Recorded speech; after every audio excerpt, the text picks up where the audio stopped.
Hello and welcome to Boomer Live. We are here to talk about South Africa versus Pakistan.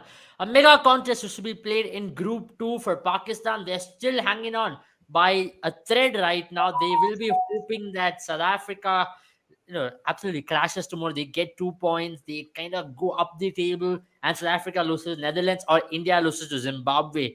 So Pakistan is still in it, but for South Africa, it's a very easy job. Defeat Pakistan, secure spot in the semi-final. Pakistan gets knocked out, then it's India versus India and South Africa will proceed almost. That's going to be a sure shot confirmation after tomorrow's game.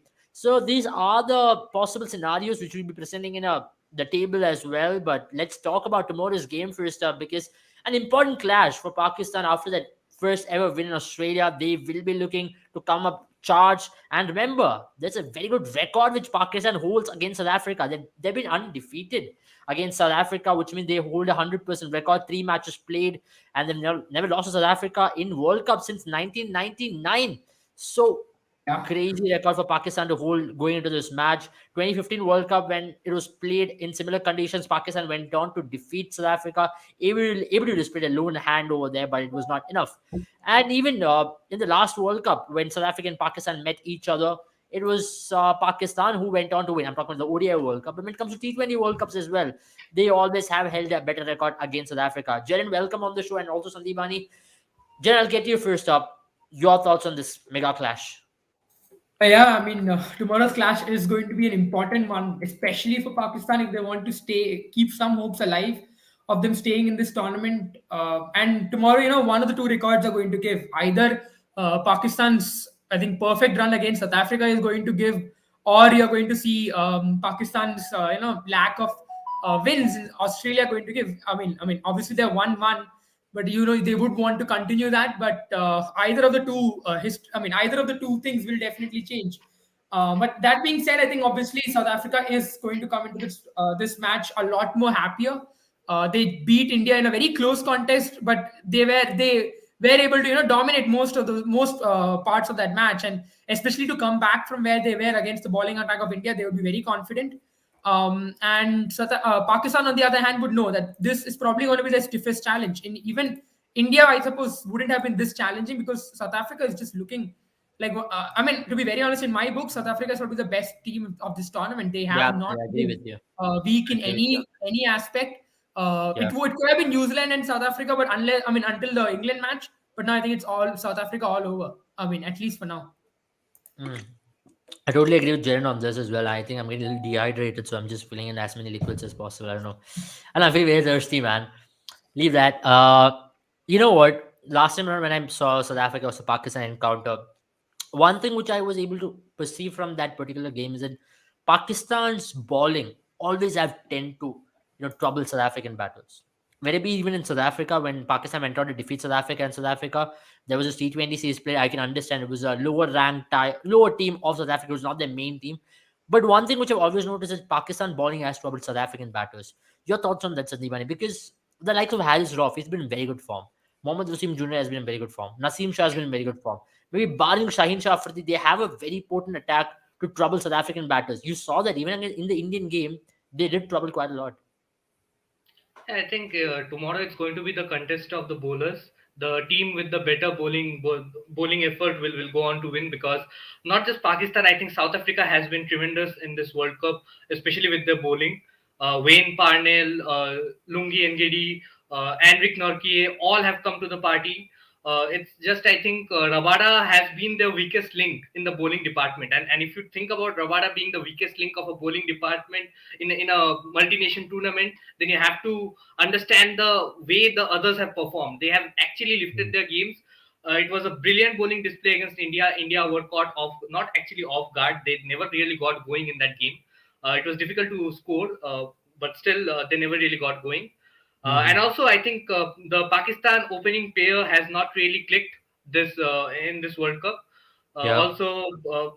Rizwan got a scratchy 49 in the last game against Netherlands, but it was not a Rizwan sort of a knock by any means. I mean, Yeah. he did not look very comfortable throughout that knock. Babar Azam has found in unlucky ways to get out. That run out was brilliant, and also he's not in the very best of forms. Nicking balls, missing the in swingers. It's not been going well for Babar Azam in recent times. Yeah. So it is going to be, they are going to be up against a very stiff competition, especially with the South African bowling. So my first in at first glance, my early prediction would be South Africa is going to take it home. But having said that, I mean, Yeah. even South Africa have been a bit careless with the bat, one might say, because Mhm. the target against India, I think they could have gone about it in a better way. They actually did not get any start. I mean, once Quinton de Kock fails early on, this South African team doesn't look really well. I mean, they don't really have the platform to get going. That also has got to do with the form that Temba Bavuma is in. Bavuma is not really contributing with the bat, and he has not been contributing with the bat for a very long time now. So the Yeah. onus on South Africa's batting, it has already heavily been dependent on Quinton de Kock for providing the starts, and Riley Russo too. Riley Russo is one sort of a player who will score a century in one game, but he'll get out for a duck on the next game. So you don't really know what sort of form he Yeah. is in. If But he I gets think a that's start, only been the case against India, not against any other opposition. So no, I that's think that also is pretty safe. in this World And I Cup he don't has played. see anything. I don't see him being troubled by swing in Sydney. So I think these things can be taken out of picture. No, but And he got out for like he did not play in against Zimbabwe, but he has had plenty of ducks in recent times. If you consider, whenever he goes on to get a start, he has been converting it and he has been scoring some big runs. But when he is not getting those starts, it's been a very short innings from him. So the main burden of scoring relies on Aiden Markram and David Miller in that middle order, and I think tomorrow too they'll play a huge role in determining what happens to South Africa, because Pakistan and South Africa both have probably one of the best. Both of them have two of the best pace bowling departments of this World Cup. absolutely, I think it's gonna be the occasion for the pace balls to step up. And remember, it's in Sydney, it's not in Perth, so it can be evened out in so many ways. The Pacers are not going to be in effect as much as it was in Perth, or maybe in Melbourne, or maybe anywhere else as well. So these are areas where I believe that it can be evened out, and the best fast bowling unit will come into the picture. And I believe it could be anyone. South Africa will be really hoping they'll trouble Pakistani batters. But Jared, I'll pull up a stat on the board and let's see how Pakistani batters are really fared up in this tournament, because Pakistan's major issue has been their batting. And so far, if you look in this tournament, I'm brought in South African batters. We look at South African batters first up, then we can go to Pakistani batters. South African batters at this point are in good form. If you look at their strike rate, Quinton de Kock has been having a great strike rate. He's been getting off to impressive starts. On the other hand, Riley Russo, he's got 100, though he got it on a duck against India, but he's got 100. He's feeling much more confident. He's feeling much more comfortable. And Aiden Markram is another player as well. Aiden Markram played a very important innings against India. If you remember, that knock would be giving him a lot more confidence. The strike rate is right up there. And Bavuma is only there. One can say is a batter they wouldn't want to be having, on the other hand. And when you compare Pakistani bowlers who will be coming up against this fierce batting attack, if you look, like, so Naseem Shah has got a very good average and economy of just below 6. So which means very good top, he's been doing a very good work out there. And the best average out there is for Mohammad Wasim with 6.5 average and Yeah. economy of 5.57. I know Shaheen Shah Afridi has not had the kind of World Cup he'd like to have ideally. That's one of the reasons why you can see his average really go up as well. But talk about it. South African batting versus Pakistani bowling. Then we'll talk about Pakistani batting versus South African bowling. I think for me, South Africa has been very good. They have been incredibly, they've been batting incredibly throughout this course of the tournament. But if you really look at that chart, that we brought out there, you would see that strike rates for some of them haven't been as good. Especially, I think that's probably because their top order has been dominating. Only against India, where was when their middle order was really brought forth, and they had a challenge to be honest, because they played quite a few matches. I think they played against Bangladesh, which was a pretty easy win for them. And even against Zimbabwe, when they were going full throttle, you wouldn't say that it was that difficult for them to be honest. But having said that, two of the batters, Quinton de Kock, Riley Russo, they have got amazing strikers to be batting at top of the order with Mm. 188 and 187. That Yeah. is just too good. A top order batsman don't usually show that kind of averages, because you have to, you tend to play those 120 balls, or tend to try and preserve your wickets. But it's incredible, and they've scored 111, 109 runs at the same time. But What will really worry them is, I think, two players. One is obviously Temba Bavuma, who's average. I mean, who's only scored 14 runs at a strike rate of 60, which is pretty poor. And also Tristan Stubbs. I think he's been a bit of a disappointment this year's World Cup because he hasn't really gotten going, and he's had a strike rate of 100. That's where I think they'll be more disappointed. He isn't in this And lineup I to think score a lot of he did runs. not actually get too many opportunities over there. He He just didn't. got to He bat didn't. against Yeah, Bangladesh. yeah, and that's a point I raised earlier as well, right? The fact that the top order is really dominated, and when you have two players who have put together 200 runs for your team in close to 4 matches, that shows the amount of especially In some of those general, matches. I think South Africa has not played too many matches. They have played Yeah, just they the haven't. three They games and haven't. they And got just still, 3 overs those to two bat against players, Zimbabwe. those two players have scored 200 plus runs. So that it means that their top order is really fired. And I think that's the key here, that the Pakistani players would be looking to expose the middle order as soon as possible, and then try and maybe use that bowling attack, try and use their bowling attack to go after the South African middle order. On the other hand, looking at the bowling attack, you would really be surprised to see that Shaheen Shah Afridi's average is 82. It's Something which we did talk about earlier Yeah, on we as have well. That spoken he's not about really it. coming to the party because of his injury Correct. and how Yeah, his and fitness has been At the he's been throughout. start of the someone World who's Cup, really if you would been. have asked anyone that who is going to be Pakistan's and South Africa's leading wicket taker or best bowler respectively, the Yeah. answer would most of them would have gone with Shaheen Shah Afridi and Rabada, and to see both of them really struggle with See, Rabada has picking up struggled wickets. for a longer period of time than Shaheen Shah Afridi. Rabada's struggles have started Also, way back in Shaheen Shah Afridi is 2021. coming after an injury, so you have to take into account that as well. Yeah. So not probably I think 100% for fit. Pakistan, if you So look, their bowling looks overall very nice. I mean, if the graph that we saw right now, what we saw is that if you ignore Shaheen Shah Afridi's stats, even though Shaheen Shah Afridi's economy has been pretty good, he's been bowling at 6.83, and as long as the wickets are coming, I think that is a very decent economy. Naseem Shah is probably then the second worst bowler is Naseem Shah, who has not at all done bad by any margin, and Yeah. and especially the spinners. I think Shadab Khan and Mohammad Nawaz. Mohammad Nawaz has gone for some runs, but they have looked really good in terms of their averages at least. So which means Yeah. they're getting wickets on a regular basis, and even if and especially Shadab in Australia, where many I'll spinners have just pull that struggled. graphic up once again on this screen. It's the South African bowlers here. I'll just pull up the graphic Yeah, of I mean, Pakistani right bowlers. there, if you look at Shadab Khan, he's looked excellent when it comes to his stats, especially his average. I mean, that's an excellent average to have when it comes to Australian conditions. Absolutely, and that's something which is going to really benefit Pakistan team. And let's be honest, Shadab Khan has looked like one of the best spinners in the entire tournament, where a lot of Yeah. spinners across all the teams have struggled. Maybe barring for the likes of Warindu Hasaranga, but almost every spinner have struggled in this tournament. And Shadab Khan has really found the length. He's bowling at the right pace, and he's got a googly which is turning as well. He's been able to get the ball to rep, which is a very good sign in Australian conditions. And for a lot of spinners, what's been the case is that they're not being able to get any purchase of the wicket. Hence, batters have been able to target these spinners, and captains have to look somewhere out. And with Pakistan, 4 overs is a guarantee with Shadab Khan, and he'll give you at least a wicket or two here or there, or at least he'll be economical on a day where he doesn't pick up any wickets. Because if you look at his economy rate, he's been excellent. He's only gone for 5.5, and that's one of the best economies for a spinner to have. Even if you're bowling T20, regardless of wherever you bowl, 5.5 in World Cup, that's just brilliant to have. And remember, in the Asia Cup, he just went for 1-6 in the entire tournament. So you can imagine what he can really bring into the foot. It's not easy to hit him as well.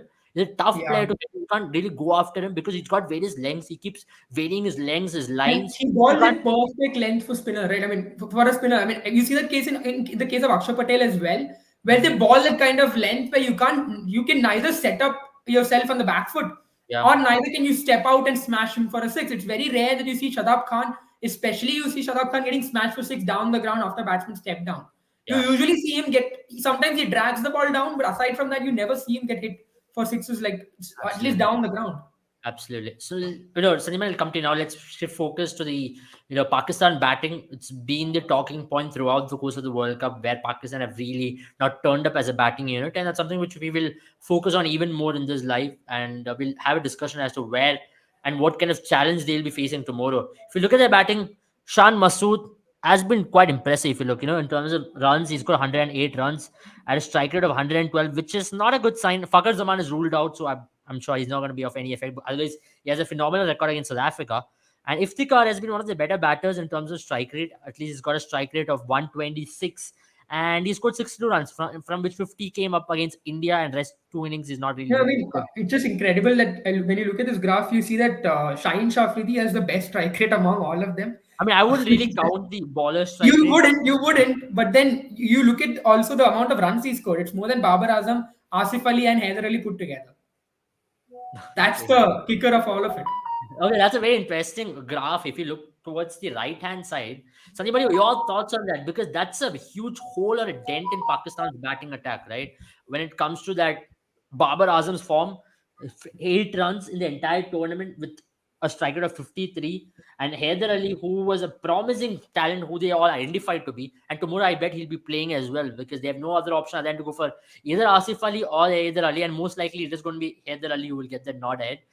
He's got just 2 runs where he got out against India. He got out for a duck against Zimbabwe. And on the other hand, Shadab Khan, 26 runs. Even he's been troubled by pace. Pakistan's batting is a huge hole. Even if you're chasing 130, you are susceptible to even losing wickets up front, and you can even fall out. Yeah, as I said, like leading up to the World Cup, I was very skeptical about Pakistan's batting lineup, especially because they were so heavily reliant on their top order to do the job for them. Not just number three, but only Babar Azam and Mohammad Rizwan. Mohammad Rizwan and Babar Azam, I think till the first game of the World Cup, over the last 2 years, they had contributed to close to 50% of the entire runs that Pakistan had scored. So two players scoring 50% of the runs, both your openers are scoring 50% of the entire total that you're scoring. That just goes on to show how consistent that they have been over the past 2 years, and that also shows the over reliance on these two players. And you can't always expect them to be in the best of forms. Mohammad Rizwan is trying. He has got some. He got 49 of 39 in the last game, Yeah. but in the first two games he did not look in very good shape. And Yeah. Babar Azam has not looked in any shape whatsoever. He Yeah, I'll 8 just put runs. the stats once again on the screen. You can clearly see there's a stark contrast when it comes to their openers and the middle order batters in this tournament. If you look, the two of the middle order batters have been the better run getters. And I know Rizwan has got runs; he's got majority of his runs to that innings against Netherlands. But in two of the crucial games, Zimbabwe and India, he failed to get runs, and against quality bowling attacks for the liking, he failed Also, to the get runs. Netherlands match, you wouldn't really look into it because he was only chasing 70 odd. I mean, And remember, close. he did slow down quite a bit to get to his 50, and he got out on 49. So it's another funny thing, to be honest. But let's Yeah. talk about Shan Masood. He's been scoring runs. He's been showing a lot of technique. He's been showing uh, how technically sound he is as a batter. But when it comes to strike rate, it can be an issue in a ground like Sydney, isn't it? Yeah, but the thing is, they do not have any other option because the openers are not really going anywhere. Babar Azam and Mohammad Rizwan looks to be in no touch whatsoever. So more often than not, Shan Masood is coming into bat within the power play. He's coming into bat in the third or fourth over itself, and then they'll the Pakistan team, the Pakistan sort of the way they play their cricket in T20s, we have seen that they like to have a platform before they go crazy and just start hitting the ball, try to hit every ball for a boundary. So just to lay that platform, I think Shan Masood has had to play that sort of a knock where he has to be very careful early on. And also, I think Shan Masood does not have the game. I mean, he played one innings against England in the bilateral series that they played leading up to the World Cup, where he had a strike rate of close to 200. He was going after the bowling. He was playing brilliant shots. But other than that innings, I haven't ever seen Shan Masood really go after the bowling and scoring at a strike rate in excess of 150. So my thing with Shan Masood is this Pakistan team, Haider Ali, Shan Masood, Babar Azam, Mohammad Rizwan, all of them score at a strike rate of close to 120, 130. And we had been very vocal about this leading up to the World Cup, since the Asia Cup, that Pakistan will find it very difficult to score in excess of 150, 160 in pitches in Australia. First of all, they are struggling with the bounce. Second of all, they are struggling with the quality of their batting, and Yeah. thirdly, they are struggling with the strike rate. They Yeah. are not going anywhere with the strike rate. Jaden just pointed out, Shaheen Shah Afridi has the highest strike rate among all the players in that Pakistan camp, and he has scored more runs than Babar Azam, Haider Ali, and Asif Ali combined. That just Yeah, goes to that's speak for itself. I think the very, stats it's very speak for funny. itself. Also, I mean, if you look He at that scored. 140 line on the graph, you see no one is above that line except for Shaheen Shah Afridi. Mm, And Yeah, it not speaks about not where just they 140. stand I in mean, terms nobody of is the. over 130. Yeah. To be honest, we did fear this. Pakistan. We were covering Pakistan in extensive before the T20 World Cup. We covered almost every match they played, wherever they played. Netherlands, they played in Netherlands. They played against England at home. They played the Asia Cup. We were all very clear with one stance that their brand of cricket can come to haunt them in conditions like Australia, where they will have technical issues. At the same time, they have no ways to get a move on as well, and that's clearly shown here. They have no middle order batter with technique who can get a move on with the likes of like Aiden Markram or Surya Kumar Yadav, or maybe even David Miller kind of a player. Here they're reliant on Ishan Masood, who bats at 112 strike rate, very solid, but at the same time he can be susceptible. He can put your team in trouble, which he almost did against Zimbabwe. Against Zimbabwe, when you're playing such a knock, it's also important to finish off. The moment you get out, it looks very Yeah. bad. It's a case where you And become too good honestly, to I think fail. the only middle order player that I've actually been impressed with in this Pakistan batting lineup, I'll not talk about Mohammad Nawaz as a batsman because I think Mohammad Nawaz is more of a pinch hitter. When Pakistan needs 9 runs, 10 runs per over, they send in Mohammad Nawaz just to tackle the spinners and just go after the bowling. But technically, I think one player that has actually impressed me a lot is Iftikhar Ahmed. Not for just for this World Cup, since the Asia Cup. I think when you need him, he can give you 2-3 overs with the ball as well. And in Iftikhar Ahmed, they have found another very good batting all rounder who can sort of give you 2-3 overs with the ball and I can come agree in with at you. any He did stage. play a very good innings against India, but barring Yeah. that, his record is just awful. Let's be very honest. No, but he Not just in has the been World Cup, whenever he has not been just in batting the at World number Cup. 4 for Pakistan, he has been getting 30s and 20s I know he's like got right a after very the good World Cup. record in Australia, but the record speaks a story. Right, before the World Cup, he had 108 runs in 3 innings at a strike rate of close to 140, and he had an average also close to 50. But on every of the 3 innings, Pakistan have lost the games, and it was all losing causes, not a match-winning knock. Something which we need No, to but you ponder have to upon as well. understand that right now, all the not just the middle order, not Shan Masood, not Iftikhar Ahmed, all the Pakistani middle order batsmen are feeling the immense pressure because their top And order also is not Sandeep, firing. I'll also bring another point. We appreciate his knock against India, very good. But remember, majority of that knock's runs came from the Akshar Patel over. He struggles against pace True, bowlers but who I are think not he's as one of brutal. he's a very clean hitter of the ball. If he times it, if he has immense power, and I think over the years it will take You some have time. to He break does the not play in look that Australia is old. the question. He Yeah. might score runs tomorrow. He might score runs tomorrow. He's looked the better of Pakistani batters at least in this tournament. Jen, my thoughts are exact same. Do you think Iftikhar can really handle someone like a Nokia, Rabada, and an Ngiri to be charging in at a match like 140 clicks or above, and then him trying to play the pull shots because he has struggled in Pakistan playing the hook shots or pull shots. So in Australian conditions, it's only going to get tougher. Even the boundaries are Yeah, bigger. I mean, yeah, my thoughts exactly. I really don't know about Also, Iftikhar Ahmed. just to add, I'm not a fan of Iftikhar Ahmed's reflex. He is very poor against the short ball, and I think his age is a concern. I mean, 32 Come on, man, years he's just old. 30 years old. What are you saying? He looks 40. He looks at least 40. That's just a He's dig, I think, also, at this point in time. it is like Uh, driving license in North India. if Iftikhar is listening, Sandivani won't be very happy with you criticizing his looks. Trust But me, I have played under 14 cricket with a dude. He told me he's 12. He's got a full grown beard. And it was against this Pakistan school in Abu Dhabi. And I was like, 12-year-old guy having a full grown beard. He's like, मैं 6th class में पढ़ रहा हूँ भाई. I'm like, why? And he's balling quick, bro. He's balling like an 18, 19-year-old. He's balling damn quick. I'm like, for a No, no, Abel, 12-year-old to okay. do that. I'll take my statement back. I am sorry I called Iftikhar Ahmed 40-year-old because I don't think Afridi has even crossed 40 right now. No, Shahid Afridi is Afridi is 37, 47 38. as per Google at least. But Afridi likes to believe 47. he's Oh my 25. God. I thought he hasn't crossed 40 yet. yeah, I mean, There are players like Amit Mishra who says he's only 36. I'm like, come on. There are a lot of players, man. There are a lot of players. Iftikhar looks like, there was another spinner from Pakistan who really made his left arm spinner who plays in test matches, Noman. He says he's Yeah, yeah, 30. He says he's 30. He looks like 45 to me. I don't know, whatever. Either way, let's not talk about his age. yeah. Game Age is what bloomer, like matters. Rangana yeah. Hira.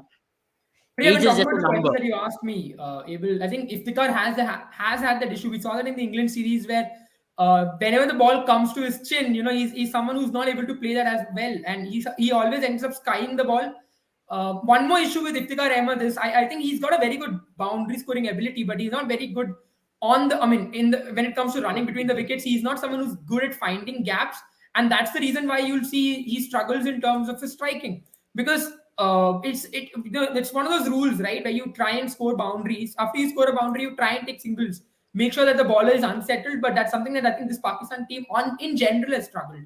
Shan Masood is the only player I've seen do that much often. But again, his issue being he's not scored as many boundaries, you would say. He's looked to only played around and play long. But what happens with Shan Masood, I really feel is that he ends up taking too many deliveries and then he becomes too big to fail. And in that transition period is where he really ends up costing the team, where he's not able to transfer his momentum or the amount of time he spent on the crease. He's not able to transform that into an innings where you would hope he goes on to do well. So that's something that you will really be worried about as a player. And Shan Masood is, I think he's faced 96 deliveries, and to only be striking at 112, it is not very good, I would say, because he's just scored 108 runs of 96 deliveries. So he has a lot more to contribute to this team, and maybe some of it also has to be because of the fact that he is coming in. I mean, he is the one who's mostly holding one end, and on the other side, batters are all falling through. Or it's been like that even against Zimbabwe, where all the other batsmen were not looking like they were able to continue that innings. And against India also, after Iftikhar's wicket, no one really gave him a supporting hand. So that's where I think Shan Masood is struggling a bit. But having said that, he has been he has been much more better. He's very solid. Much He's more technically better. very sound. And But when he opened that honestly, innings I don't against, think tomorrow Pakistan will need Shan Masood's service the way they needed it in this World Cup, because both Mohammad Rizwan and Babar Azam has tremendous averages against South Africa. I think both of them average over 40. And against the South African B team in South Africa, yeah, they do. But in Australia against this attack, No, maybe. but the South African the bowling team remains constant wherever they go. No, South they're not. Africa They're not. depends their I bowlers. remember watching the series. When South Africa toured Pakistan, it was a totally. They had like Dwayne Pretorius. They had a lot of ballers who You'll were. have Dwayne There was no Pretorius, Rabada but and you'll also Nokia. have Henrik Nortje and Lungi And Nigiri. this is the first time they're going to be facing Rabada and Nokia in full tilt. In my memory, at least, they might have faced. They might have had some good record against it, but conditions are different. I think with the kind of form Conditions are these two are different. in, the kind of form these three, Lungi Ngidi is coming off a 4-4, and he's going to be really troubling them as well. And often we try to underrate Lungi Ngidi, and he's the one who picks up all the wickets every time. And he's been one of the leading wicket Lungi takers for South Africa. Ngidi is He's that one sort of of those bowler bowlers who who- don't he's expect one to of pick those up so bowlers many who wickets can't- because Yeah. He's one of those bowlers you Well, can't rely on to defend 15 to 20 runs in the last over. But what you can rely on him on is to break a partnership, is to bring that one wicketing delivery. I think somewhere like Shardul Thakur, I think, is one example I can think of. No, I think he's much better than He is Shardul much more Thakur. skilled. I'm not saying that they are equally skilled. Shardul Thakur isn't as skilled as Lungi Nigiri, but even in Chennai, right, when he Shardul used to play, Thakur and Lungi Ngidi is a very unfair comparison. they are It's worlds like apart comparing in terms of their Lamborghini skill. to But my point being, Lamborghini to Ford Fiesta. It's not the way you should be going. no, I I'm not think comparing Shardul them. Thakur I'm not and comparing probably them Oden as Smith two. would be a good comparison, because both of them pick up wickets of very like the deliveries that they pick up wickets from. I mean only those two people can manage it. Shardul Thakur in Test matches is a different bowler altogether. No, I'm talking about the I T20 I mean, format. my point being able here is that I'm not comparing their skills. I'm comparing the kind of ballers they are, the type of ballers they are. Lungi Nigiri is someone who really utilizes the fact that the kind of pressure that Nokia creates, or I'm not Rabada has not created this World Cup, but you would argue Wayne Parnell has created, and he utilizes that to get wickets against India as well.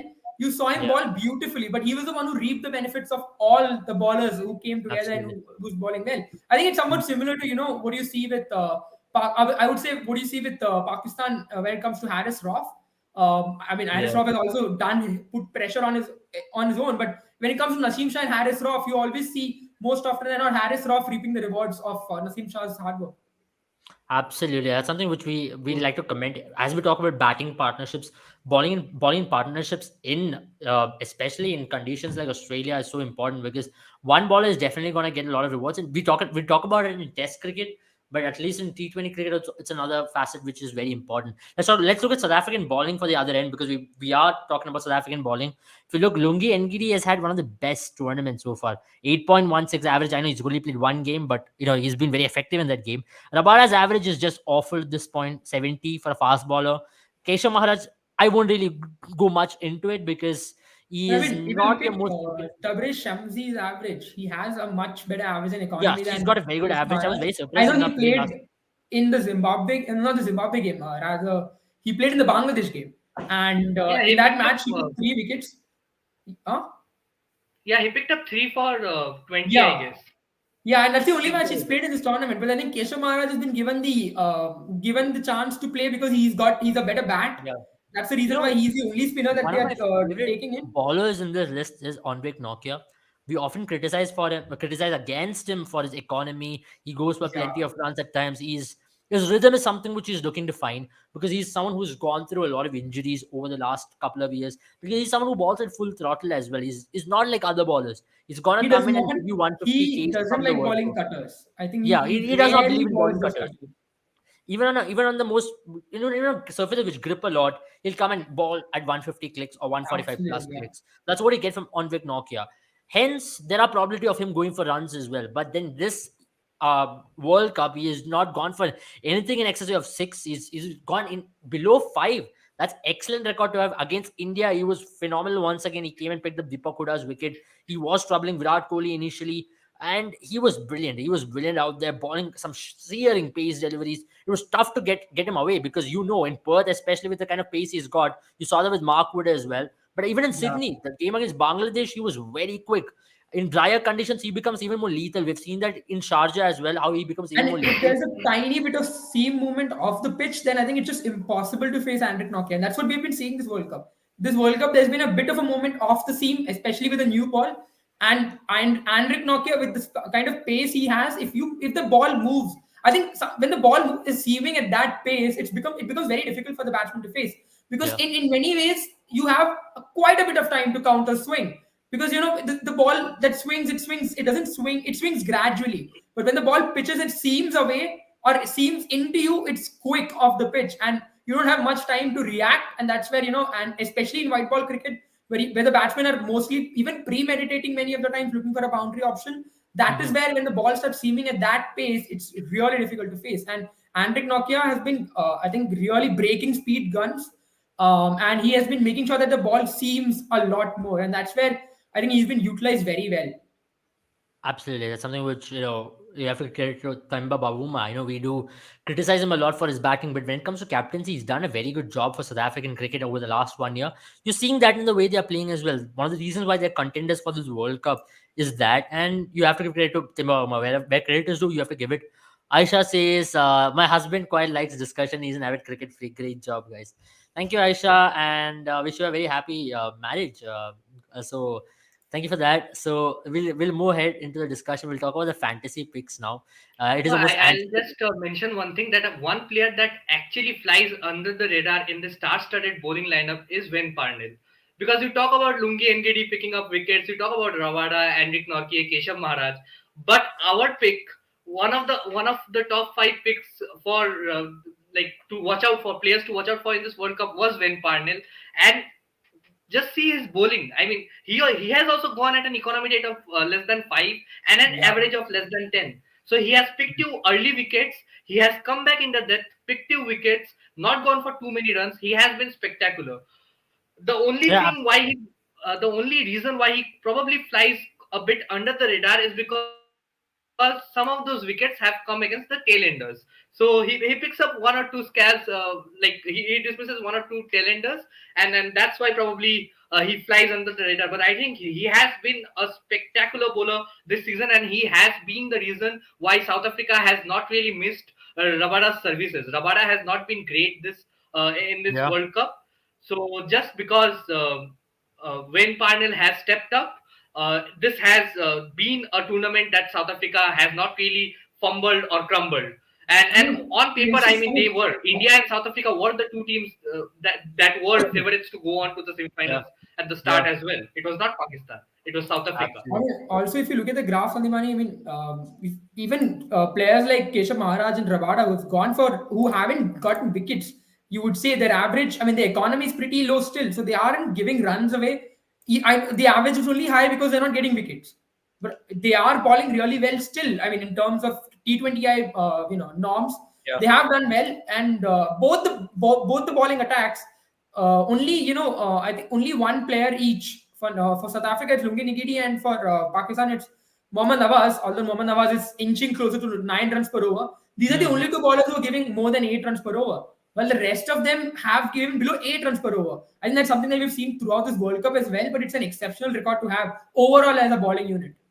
Absolutely, I totally agree with you on that. That's one of the reasons why they've been the better of the bowling attack. They're a well-rounded bowling attack than maybe even Pakistan at times, because you have an all-rounder in Wayne Parnell. He can bat a bit, and you've got two express pace bowlers. Rabada, though, has not picked few wickets, but he's been piling pressure time and time again. That record of average speaks really wrong sense of what Rabada is actually providing for this team.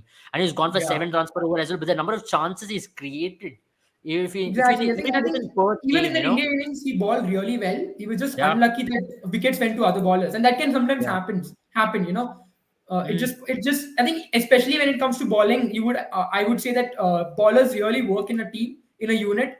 Batters, you would still say there's some bit of, I wouldn't call it selfishness, but there's some bit of personal glory, because for example, Virat Kohli's batting impact, it might help the other players lose. It might reduce the pressure on the other players, but it never really helps them in terms of stats, at least. Because at the end of the day, KL Rahul, when he's facing the bowler, or any other batsman when he's facing the bowler, he's alone on that side. He has to be all about bowling in tandem and bowling as a unit. Yeah, I mean, as bowlers, you can really get partnerships, right? And you've seen Ashwin Jadeja over the years, Broad, Anderson over the years. Combination in bowling than in batting. Yeah. In batting, you have two batters batting at the same time. In bowling, if you have one bowler having a bad day, it can really affect the entirety of the unit. If you have 4 bowlers bowling perfectly, it really helps the bowlers as well. That's why sometimes it happens that 4 bowlers might be bowling really well, but that one bowler whom the batters might think this is my option to go after gets all the wickets, because batsmen are making mistakes because of the pressure put in by the other 3, and this can sometimes happen. So in terms of that, at least here in this case of Rabada, I would say the average is a little bit and not just that, I think a lot of players initially in their innings try to play off Rabada and Shaheen Shah Afridi. They try to take more risks on other bowlers. Probably if Shaheen Shah Afridi and Nasim Shah is bowling for you, you would probably go after Nasim Shah rather than going after Shaheen Shah Afridi, because of the aura that he has.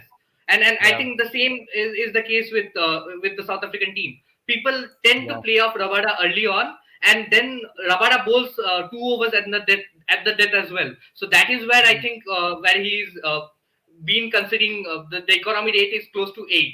Otherwise, I think in the power plays, Rabada has been exceptional as well.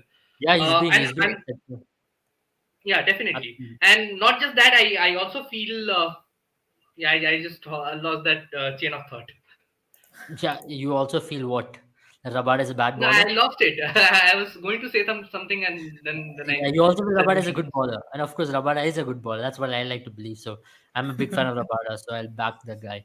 Let's bring the fantasy team for tomorrow. We've gone with the South African captain. I just like to point out before anyone puts it in the comments that Aiden Markram is Aiden Markram and not Trent Bolt, the vice captain side of things. It happens, guys. It happens. We try to get our editors in real quick time. It happens, guys. Very sorry, because we give stats very late. So what happens is that our editors have to really get the things out in no time. So it happens at times. But nonetheless, you know who it is. Forget that guy. He's not Trent Bolt. He's Fakhar Zaman will not be a part of the team, right? So he got ruled out in the last moment. Something either way. You don't have to bring in Fakhar Zaman. Bring in Shan Masood. That's all. No, bring in Mohammad Rizwan. I think bring in Mohammad Rizwan in place. I mean, with Mohammad Rizwan, there's a high possibility that he might do well tomorrow because of the fact that he's got runs under the belt. And if he tries to play a good 120 strike rate innings, and if he tries to score 50 for your fantasy team, there's nothing like it. I think when it comes to both Babar Azam and Mohammad Rizwan, they're very good fantasy players for one particular reason. I mean, they are because they don't play risky shots as much as often. They don't get out as often. They try to play out the first had bad records. But I would say at least out of Australia, they try to play out the first session. They're pretty cautious. Like first 20 overs, Then once the Yeah, ballers I get think tired, once the I new ball think is brought, they try to attack. Sunil Gavaskar would be definitely proud of the way they go about their cricket. Yeah, very very matured cricket in modern day, to be honest, and something which you like all the youngsters to watch. Ideally, they should. Yeah, go ahead, Jen. Yeah, I mean, all I was trying to say is, because at least in fantasy, because you're trying to rake up points, these two players, they don't play a lot of high risk shots early on. Yeah. And because they try and play as long as possible, it kind of gives you that, it kind of gives you points based on the runs that they score. And that's where you would ideally go for them. But for me, I think in this tomorrow's match, the kind of pace attack that they're going to have, I am a little skeptical of Mohammad Rizwan. I would still go with Shan Masood because he's been churning out runs at least. Mm. Even as a fantasy player, I wouldn't be looking at strike rate. Yeah, I'll have a left-hander as well because if you have Keshav Maharaj bowling into you, you have better Yeah. opportunity to go use that But I matchup. And mean, even, yeah, that's an interesting point right there because that's the reason why I would suggest. I mean, I'm not suggest as such, but I would expect the South African team to go with Shamsi tomorrow. mhm. Because I feel Shamsi with his left arm leg spin against some of the left-handers might come good. And And also, guys, I do think Rabada is remember. a good enough batter to come in at number 8 for the team. So I think Yeah, Keshav Maharaj's absolutely. And services with the bat is not that important because he's not your number 7 player, but a number 8 player. So you Yeah. need maybe a also, spinner I that think also there's a possibility that Lungi came in because it was Perth. But then the way he's performed, you no, might play four consider who do you seamers for remove. all means. I like this combination of Lungi Ngidi, Enric Norkie, They Rabada, just and make them Parnell. I mean, a it's a very stronger aggressive bowling quartet. unit in Australian conditions than what they were. And I'm just again telling when it comes to their batting attack, leave out Fakhar Zaman, as I'm just going to repeat once again, he's not fit for tomorrow's game. He's out of the World Cup. But when it comes to batting, you can go with Shan Masood, and I don't think you should go with Mohammad Nawaz. Firstly, Babar won't be trusting him to bowl to four of the left-handers up there. So I don't think he'll get a lot of overs. Maybe Iftikhar will come into play tomorrow because he's an offie and he will be looking to ball away from the left-handers. So he is someone who you can interest. What if he picks up a couple of wickets for you and he can score maybe handy 25 runs, which will come in very handy in your fantasy team. But talking about Riley Russo, he's scored 100 already in Sydney. So happy hunting ground for him, happy memories walking into that ground. And he'll be targeting someone like Mohammad Nawaz if at all he's going to ball there. And even Shadab is going to ball into him. So better opportunity for him to score runs, isn't it? Yeah, and I think he's a very good player of spin, and I think also the 100 that he scored against India leading up to the World Cup in that bilateral series, majority of the runs came against spinners, and also the boundaries were short. Taking back to the discussion debate that we had yesterday, but Yeah. taking nothing away from his innings against Bangladesh, I think he was spectacular. That 109, and it was a long time due for Riley Russo because he has been in and out of the South African team. He's making a comeback after 5-6 years in T20 internationals for this team, and this has been a result of consistent domestic performances. NatWest he has played in the English county, he has played in T20 leagues all across the world, he has gone to Pakistan, played in the PSL, scored runs everywhere, and then and only then he got this opportunity to again represent South Africa, come in at this number 3 position, Yeah. and make this position his own because mind you, he wouldn't have been a part of the South African side if Van der Dussen would have been fit. So I think this is a great opportunity for Riley Russo. This World Cup was a great opportunity for him. He got 1 century, he got a duck. I think he'll be looking to come back really strong tomorrow. And Yeah. with Sydney being a happy hunting ground for him, I would definitely back him to get some runs under his belt. But Okay. the only thing that I would change, that I have a different perspective compared to you guys, is I would love to have Shan Masood in my team, but probably as a replacement for Fakhar Zaman, I would take Mohammad Rizwan tomorrow because I just feel that the stats back him, and he'll come into this innings with a 49-run knock under his belt, and I think he loves playing against South Africa, so he'll enjoy batting against them. If you Ideally, can you counter should. the I if you think can counter the early on barrage from But will you Wayne have two Parnell wicket and Rabada. keepers in your fantasy team? With the number of Yeah. all-rounders or ballers who can possibly give you a lot more points. Especially in your fantasy team, will you go in with Quinton de Kock and Mohammad Rizwan because Fakhar Zaman is not there? Yeah, definitely. I'll go with Quinton de Kock, Mohammad Rizwan, Ali Russo, and I think the remainder of the team looks great. We have gone with 4 fast bowlers, 2 spinning options. I mean, Aiden Markram can roll his arm, and also so can Iftikhar Ahmed. So all in all, it looks like a very balanced team, and also there are some brilliant fielders in our team as well. So I that think will fetch you guys some great points as well. Also, I Absolutely. think some of the players that you might want to select up would be players on the outfield, because Sydney we've seen can get slow as the match progresses, and that's where I think Aiden Bolt or Trent Markram, as you can see on the screen, will really come into picture, because he can ball off spin as well, and you might see him being employed by Temba Bavuma tomorrow, because it has helped a little bit of turn, as Ish Sodhi and Mitchell Santner would tell you. It's helped the spinners a little bit more, and that's where you might see Adam Markram come in and ball a few overs, roll his arm, maybe get a few wickets here and there. So that's also a possibility, and again a player who will be on the boundary lines. I mean, playing come into those areas which are high traffic areas where Pakistan might hit a lot of balls. So I think. Yeah, I think Remember, I Trent think David Markram Miller will was my not a take bad preference. option for tomorrow because the kind of form he's David Miller shown. is a great option, especially because of the runs that the amount of runs that he has scored leading up to this game. He has been Yeah. one of South Africa's most consistent performers in 2022. Not just for South Africa, again, some great domestic performances in IPL. Yeah. He took almost took Rajasthan Royals to the trophy, Yeah, I'll and just then pull his stats up as well for this tournament. For this tournament, he's had a striker of 122 only with 61 runs, but then his record in IPL has been fantastic. His record no, against he He had also he also come 61 runs into at a strike rate of 122 because that was the need of the day, because they yeah, were Yeah, he's chasing only always come 150 in odd as against a Pakistan. batter. He came, I think, in the Bangladesh innings when he came into bat. I think the match was almost done. There was not many overs left. India match Yeah. when he came, he had to play a reserved innings because he needed to make sure South Africa crossed the line. So that's why I wouldn't really read into that strike rate aspect. But the amount of runs he still scored is very good for a lower order batsman, I would say, with the amount of chances he's gotten. And mind you, I don't think Aiden Markram won the game for South Africa against India. I think it was David Miller that won the game for South Africa against India because he stayed there till the end, till the very end. Also, Aiden Markram got a few opportunities. There were a few missed run out opportunities. Also, that sitter dropped by Kohli. But yeah, David Miller gave no chance to the opposition. He played a flawless innings, and that's yeah. been the case with David Miller for a long time now. He has been a master of run chases. So if South So Africa is batting he's second, been. you should definitely have him. I think 2022 has been the new peak of David Miller. He's really come out Yeah. as David Miller 2.0. He's been able to stay till the end and finish games on consistent basis.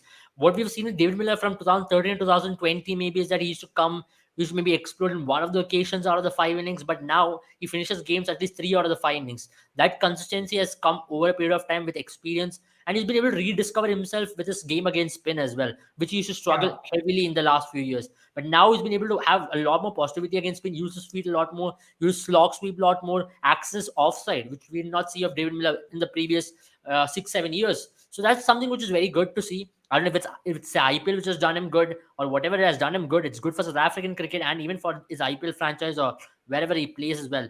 Saloni says able promoting cola. No, this is Gatorade. This is Gatorade. I'm not promoting I cola. think No. every live after 12, you'll see able promote a new drink.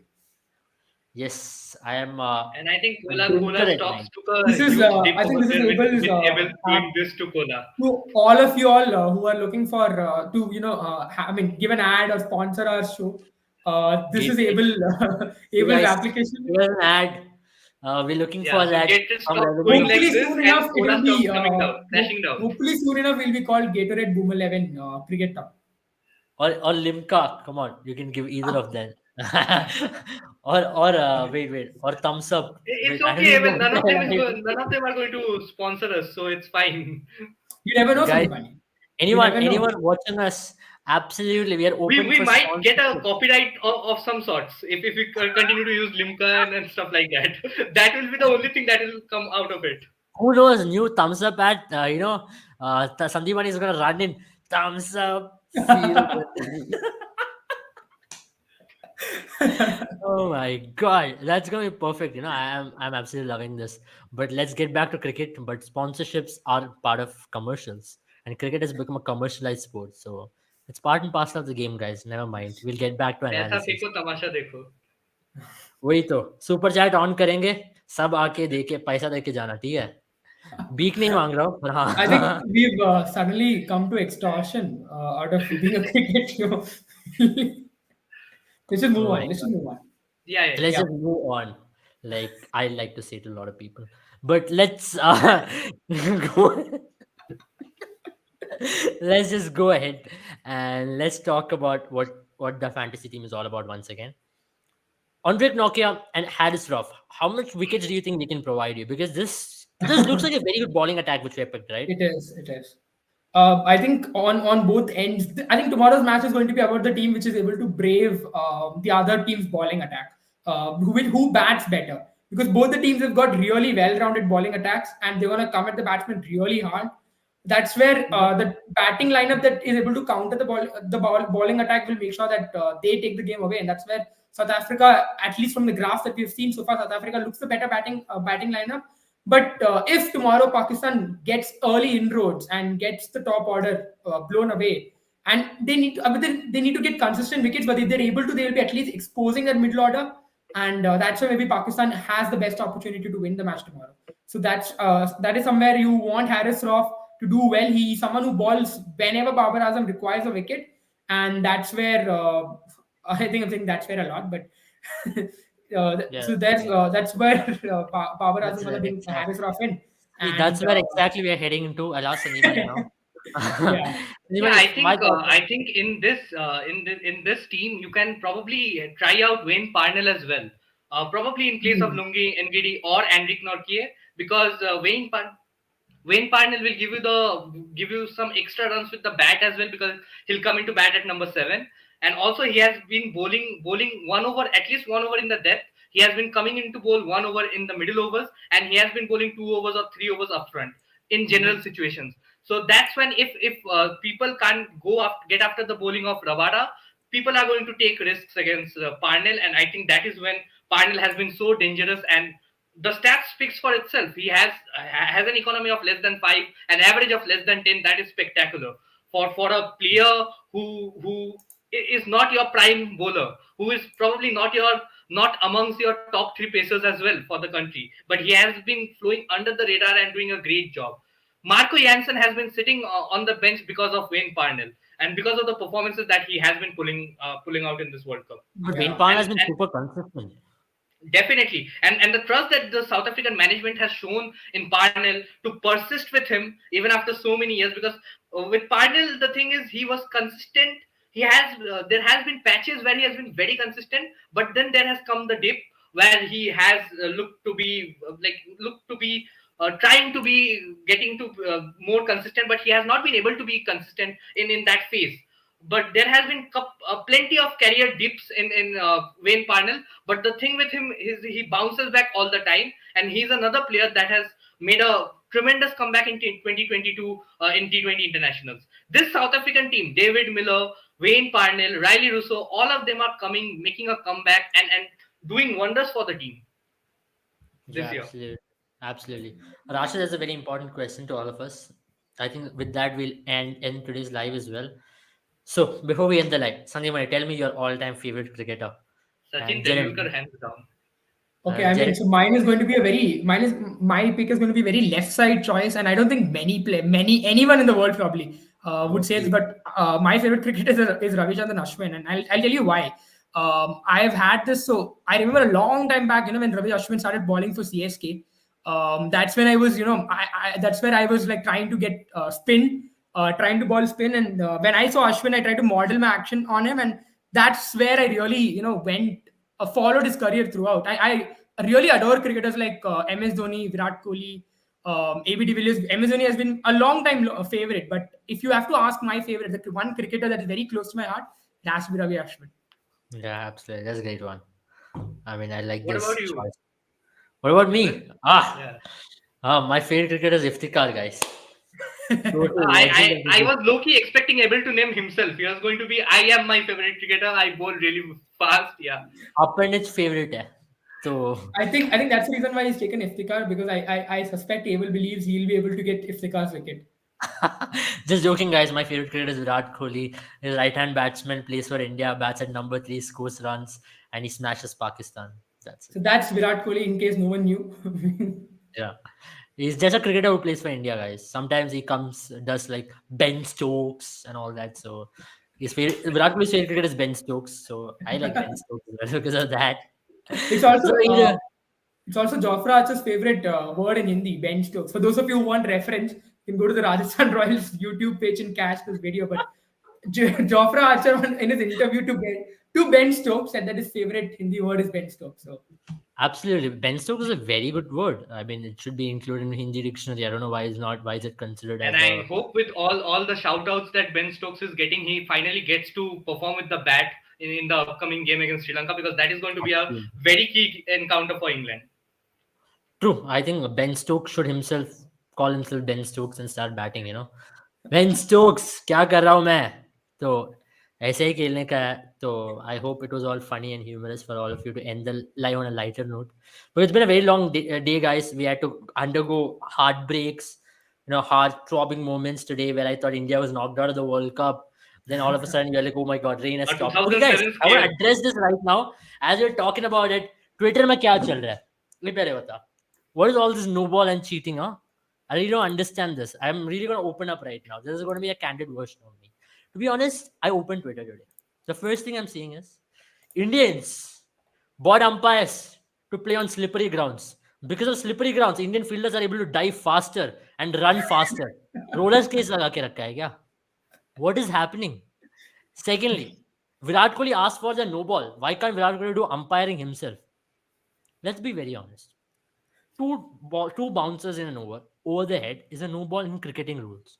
So if Virat Kohli asked for it, what's wrong in it? No ball tha na, umpire ne diya na. If Virat Kohli asked for it, okay, I've seen a lot of batters ask for it. You appeal and ask for a wicket. From tomorrow onwards, if you have LBW, just stand like that. Umpire नहीं दिया तो मत पूछना. कल पाकिस्तान के match में एक भी बॉलर मैं अपील करके देखा ना, I am going to say bowler asked for the wicket. Exactly what I'm going to say. I think then if that's the case, you should also probably prohibit captains from reviewing. Because the captains Absolutely. are the one Don't who ask ask for it, it. guys. If umpire will I give, think the umpire will give. best solution is to be away from Twitter. That's what I've been doing these No, days. no, So that keeps me in peace. I'm not even kidding about Twitter. I'm talking about some former 100k MPH fast ballers come and talk about it. So it's funny for me. I If you mean, know, what you can know. you Yeah, do but I if think you don't you're have going to any have to other get job used to right this a now? lot more. You because, have to do something for your living, right? I think all of our favorite techie Elon Musk has taken over Twitter, and he's going to Absolutely. allow more The of bird free is speech. freed. So The bird is freed. yeah, the Absolutely. bird has freed. Let that sink in. All of those things are going to be very common now. I mean, we have become like a podcast today for the first time. We're talking about a lot more stuff in the world. It's not cricket. We're talking about cricket. We're talking about factors relating to cricket, rain, a lot of things. I love it. I absolutely love it. We've been talking about Gatorade, best energy drink in the world. Gatorade, if you're watching us, sponsor us already. Limca, I love you guys as well. Thumbs up, I love you guys. So, whoever wants to sponsor, it's open. Commercials are there. Boomer, email ID is there. You can reach out to us. I'm not begging for it. I'm just saying. Pick, play, and win with Boomer. That's what matters. And if you want sponsorships, get to us. I don't know. Leave that aside. What do you guys think about this? Because something which we need to address because a lot of people are confused. Do you think a rain will affect a batting team or a bowling team? I want very Well, quick answer from you. I think simply said, if outfield is wet, we know from our experience in UAE, the ball just tends to skid on, become much more easier to bat. So if that's the case, Bangladesh, Shakib Al Hasan should be happy that India asked to play, because if they really believe that there's it was a wet outfield, I would say, but it did not help Bangladesh or India. And also, Shakib Al Hasan did come out to say that rain break or rain cannot be the reason why we lost. So there's your answer. Absolutely. Definitely, and I think when the opposition skipper does not have any problem with it, I mean, nobody should have a problem with it, because both the teams who are on the ground are okay with it. And also, when you talk about the wet outfield, yeah, I understand that when you talk about wet outfield, the ball tends to come onto the bat, and you have slippery conditions. The fielders tend to slip sometimes. So all in all, it gives a big advantage to the batting team. But on the contrary, what can happen is, I totally agree with one point that people could have raised, is that the flow that the Bangladeshi players had was broken. That I was okay to accept. It That happens I'm in okay to every accept. rain break. क्या India WTC final छोड़ के आऊं? Flow बिगाड़ No, हुआ था? that is where I am coming to, because that rain is an act of God. We can't do anything about that. So Yes. basically, we did not do Just anything mature. to sort of, yeah. I mean, Don't be a lawyer that is here where now. people tend to lack logic, and they just come out and try to go at it and say anything that they can. I mean, it's freedom of speech. You can go out there and say anything that you want to, but when just it is better sometimes to keep quiet and let people assume that you are very intelligent rather than speaking and letting everybody know what you are. I mean, truly, I mean, freedom of speech and the bird is freed and this and that is all fine. But as long as you won't talk logically, everything is fine. हंस हंस के मैं गिर गया. देख, पानी है तो अच्छी तरीके से गिर सकता है और आपको भी एडवांटेज आ सकता है, या तो छोड़ दे. And I'm in that kind of a mood tonight. I think I'm just going after it. One of the best episodes. Yeah, absolutely. We'd like to talk. I think this is what gets the views, guys. Come on, yeah, Shiny. Tomorrow- All our episodes are best Stand up episodes. करने We वाला talk हूँ about मैं. cricket. बैठ के. We impart a lot of knowledge, and we also have this sort of segments. But you can't, like, we talk about cricket for 6 months, and then you come the day we are not talking about cricket, you are telling that this is the best episode. So we might मेरे as को well change समझ the में topic आया. of the discussion. कल से मैं आके cricket के बारे में कुछ बात ही नहीं करने वाला. मैं बस बारिश, शोएब अख्तर, ट्विटर, बर्ड, सब कुछ Oh, we are naming people now. Gatorade, thumbs up. I think it's a good time to end the live right now.